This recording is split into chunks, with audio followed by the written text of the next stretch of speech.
Okay, so for this final video for our class, we're going to be talking about the size of government control and different forms of government here.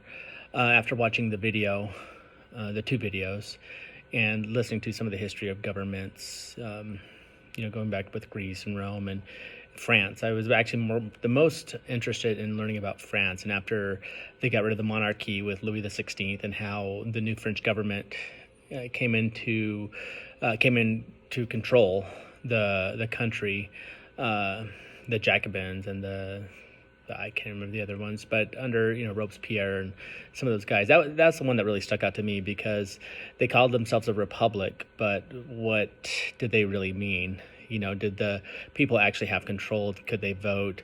The size of the government, was it really a republic? I found that interesting, as well as the size of the country. I never have considered that, having a government either get too big or being able to control a country of France. I think he said France had 27 million people at that time. And it's just interesting to see how things played out in France. Of course, we have the monarchy under Louis XVI. Then we go to the new form of government under Robespierre. And then, of course, Napoleon takes over. And then after Napoleon, they go back to a monarchy. And then after the monarchy, they go back to Napoleon's nephew. And it's really interesting to see that. I teaching history right now in high school, and the one area we're covering right now is the Constitution. Talking about James Madison and how, actually I just lectured about this yesterday, the Articles of Confederation, how they were ineffective, and how the central government did not have enough power. They tried to give more power to the states. It didn't work out in the end, and they had to call the convention in 1787. And it's interesting to look at James Madison.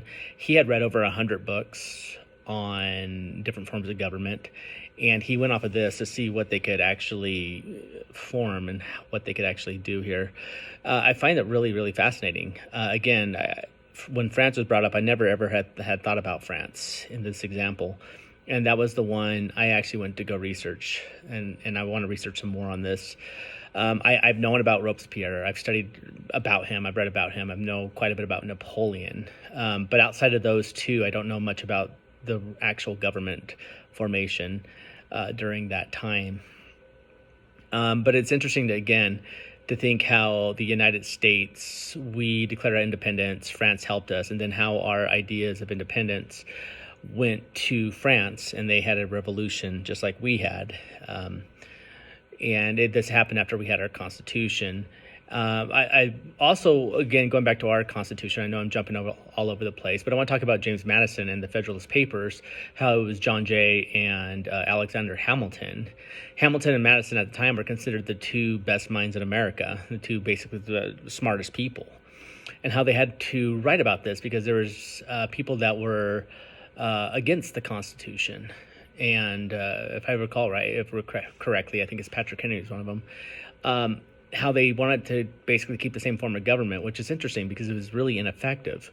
And then, of course, they had the Great Compromise, where we have the Senate, and then we have the House of Representatives to go across all forms of government there. I can go on and on about this, but again, I found it just really fascinating about this, and very, very interesting to talk about Madison and to talk about France and to see those comparisons. I'm at 4 minutes, so I better stop.